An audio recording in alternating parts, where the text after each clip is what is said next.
show. Today, I will be your host, Morgan Campbell, and this is my co-host, Josh Myers. Pleasure to meet you. We will be talking about the Iranian hostage crisis. All right, Josh? Well, this all started on November 4th, 1979.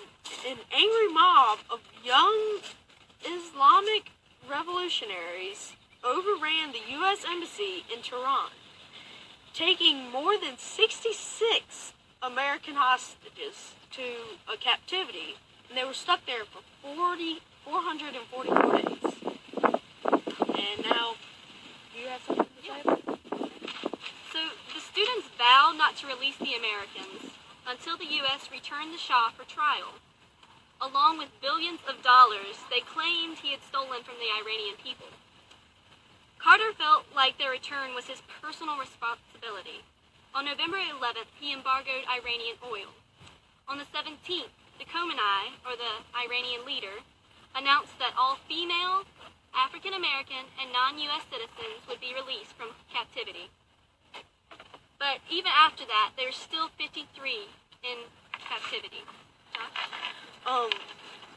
Well, President Carter felt military actions were too risky to do anything. So he tried to build pressure on Iran through economic sanctions and froze its tests in the U.S. Winter turned into spring, and Americans demanded stronger actions. So, Rosalind Carter, President Carter's wife, said this to the press. She told the press that she had said this to Carter later on. She asked him, she said, "Why don't you do something?" And Jimmy said, "What do you want me to do?" And Rosalind said, "Well, mind the harbors." And Jimmy said, "Okay, suppose I mind the harbors, and they decide to take a hostage out every day, then what am I going to do?" She has a good point there. Yes, she does. I would agree. Well, Carter decides to take action. On April 11th, 1980, he approves a high-risk rescue operation, and the operation was called Operation Eagle Claw. A pretty cool name, I'd say. Yeah, does sound pretty cool. But he had to abort the mission because 3 of the helicopters had malfunctioned. There was a huge sandstorm, and they all malfunctioned, and they had to turn around. So That sounded like it would be good. no, it wasn't good. So the Khamenei government waited to see if Carter would be reelected.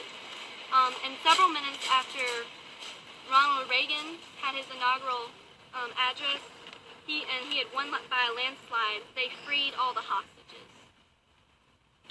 Well, on January 21st, 1981, former President Jimmy Carter went to Germany to meet the freed hostages. So,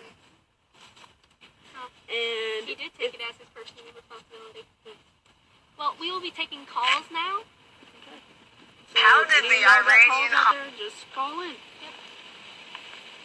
How did the Iranian hostage crisis start? It all started because How did they wanted their Shah back because they felt like he had wronged them, and see, the U.S. had originally placed him in power. So, yeah. And with that, who was that? Nicholas Natalie. Okay. Well, there you go, Nicholas. There's your answer. Okay. Next one. Any more? The really college kids that started it? The really... Yes, there were college kids that started it. They had a strong feeling. They really wanted the Shah back. That way they could put him on trial. And yes, it was college kids. And that was Noah Cook? Yes, Noah Cook. How many days were they in captivity? They How many were in days were they in? They were in captivity for 444 days. That's a long time. Yes. And for all you people, for all you math wizards out there, that's just over a year. Just over a year? It's a lot more than a year. A little bit more than Okay. Well, that's all, and we will see you back